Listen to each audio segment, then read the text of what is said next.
Antes de la construcción blasfema de la Torre de Babel, existía una lengua perfecta en la que Adán había hablado con Dios y en la que había hablado a sus descendientes. Pero con la Confucio Liguarum nace la pluralidad de las lenguas. Dante muestra cómo las distintas lenguas nacidas a partir de la confusión se han multiplicado de manera ternaria. Esto sucede porque el hombre es un animal inestable y cambiante en sus costumbres, hábitos y lenguaje, tanto en el tiempo como en el espacio. Probablemente los seres humanos llevamos hablando desde que existimos, pero hace solo unos 3000 años que alguien comenzó a sentir curiosidad por el lenguaje y empezó a estudiarlo. La lingüística se encarga del estudio de estas manifestaciones humanas, ya se trate de pueblos salvajes o de naciones civilizadas, de épocas arcaicas, clásicas o en decadencia, teniendo en cuenta cada periodo, no solamente el lenguaje correcto, sino todas las formas de expresión. La tarea de la lingüística consiste en explicar a fondo el lenguaje humano. Esta disciplina ha pasado por 3 fases sucesivas. Antes de reconocer cuál es su verdadero y único objeto, se comenzó por organizar la gramática. Se propone únicamente las reglas para distinguir las formas correctas de las formas incorrectas. Es una disciplina normativa, muy alejada de la observación. Su punto de vista es estrecho. Después apareció la filología, que quiere sobre todo fijar, interpretar y comentar los textos. Este primer estudio la lleva a ocuparse de la historia literaria, de las costumbres, de las instituciones, etc. En todas partes usa el método que le es propio, la crítica. Pese a esto, la crítica filológica falla en un punto, se ocupa demasiado la lengua escrita y olvida la lengua viviente. El tercer periodo comenzó cuando se descubrió que se podían comparar las lenguas entre sí. Este fue el origen de la filología comparativa. Las relaciones entre las lenguas parientes podían convertirse en la materia de una ciencia autónoma, aclarar una lengua por medio de la otra. Pero esta escuela, con haber tenido el mérito indisputable de abrir un campo nuevo y fecundo, no llegó a construir la verdadera ciencia lingüística. El primer error es que en sus investigaciones nunca se preguntó la gramática comparada a qué conducían las comparaciones que establecía, qué es lo que significaban las relaciones que iba descubriendo. Fue exclusivamente comparativa en vez de ser histórica. Hacia finales del siglo XVIII, los lingüistas europeos comenzaron a percatarse de que ciertas lenguas exhibían semejanzas sistemáticas, tan asombrosas que debían derivarse de un antepasado común, del cual habrían divergido a través de una larga serie de cambios.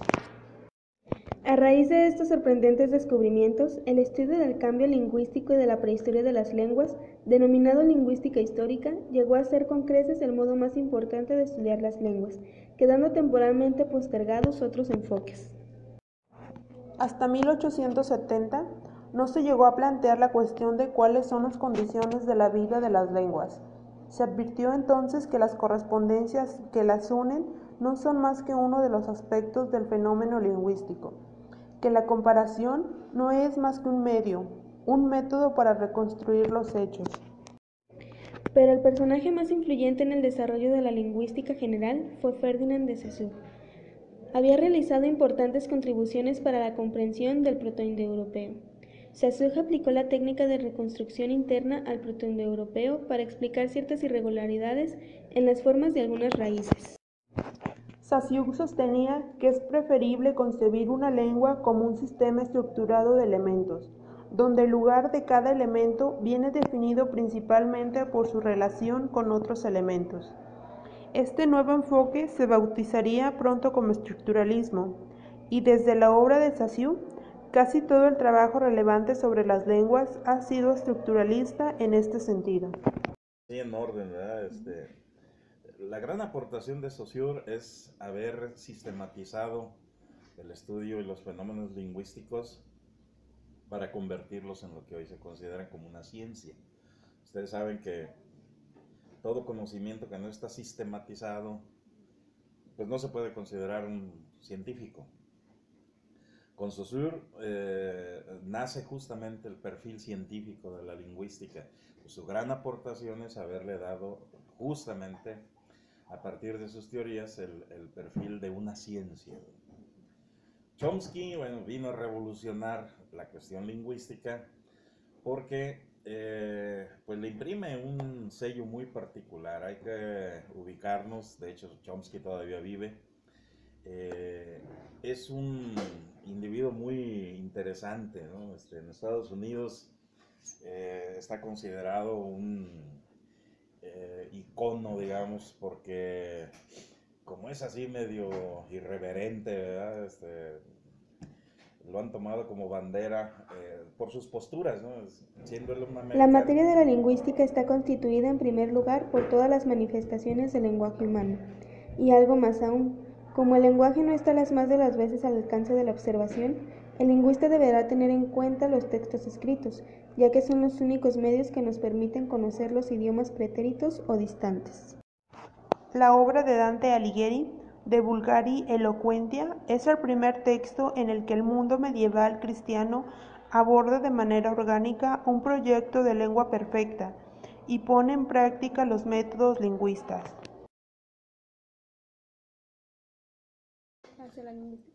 ¿De Dante? Bueno, pues Dante digamos, un parteaguas, igual que Cervantes, y igual que pues todos los hombres que han hecho una obra literaria que ha marcado el antes y el después, ¿no? Dante Alighieri me parece central para no únicamente para la literatura, sino pues, en particular para el lenguaje, en este caso italiano, ¿no? Estaba acordándome de otro hombre que también es así como un parteaguas, Shakespeare, en el inglés, ¿no? Entonces, pues son figuras clave que lograron en su momento hacer todo un monumento literario a partir del lenguaje, lógicamente, y como decía, marcan el antes y el después. Por ejemplo, El Quijote no nada más es la obra cumbre de Cervantes, es la obra cumbre de la lengua castellana, que no se ha escrito, creo que no se va a escribir nada tan soberbio en el sentido literario que El Quijote, aunque se han hecho cosas estupendas después de él, ¿no? Pero en su momento fue la obra culminante, ¿no? de lo que podríamos llamar el idioma castellano. Bueno, pues el mismo fenómeno se da en Dante en su tiempo, con su Divina Comedia, que él nada más la tituló La Comedia, ¿no? Ya lo de divina se lo pusieron después, ¿no? El hecho de haber manejado versos tercetos. Ustedes saben que la Divina Comedia original es una serie de tercetos. ¿Ya? No recuerdo cuántos, son como 20,000, 18,000, algo así. ¿Ya? Es una cosa maravillosa. ¿Ya? Y entonces, son gente que a lo mejor sin escribir específicamente sobre el tema de la lingüística, pues dejaron una obra que puede servir para estudiosos de la lingüística, de la semiótica, de la semántica, de la gramática, etc. El lenguaje es nuestra humanidad. Utilizamos el lenguaje para entendernos a nosotros mismos y a los demás, para enfrentarnos con la realidad de nuestro mundo y para participar en actos de significado.